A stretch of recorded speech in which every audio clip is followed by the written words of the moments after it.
السلام علیکم ورحمۃ اللہ وبرکاتہ۔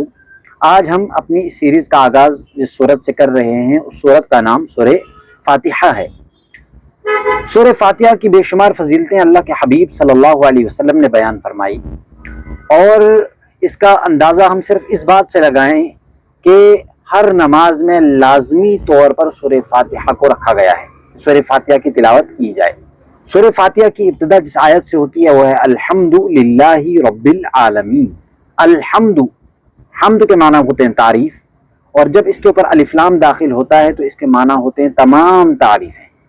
ہر جگہ الف لام کا ترجمہ تمام نہیں ہوتا ہے، کچھ مقام ہوتے ہیں عربی کو گہرائی سے سمجھنے والے لوگ اس کو سمجھ سکتے ہیں۔ للہ، لی کا مطلب ہوتا ہے لیے، اور اللہ کا مطلب ہوتا ہے اللہ، تو للہ اللہ کے لیے، الحمد للہ تمام تعریفیں اللہ کے لیے۔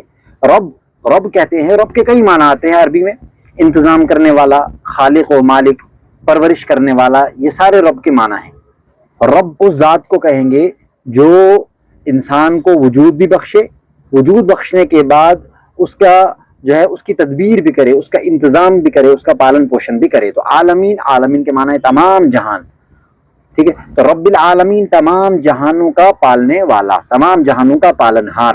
الحمدللہ رب العالمین تمام تعریفیں اس اللہ کے لیے ہیں، رب العالمین جو تمام جہانوں کا پالنے والا ہے، یا جو تمام جہانوں کا پروردگار ہے۔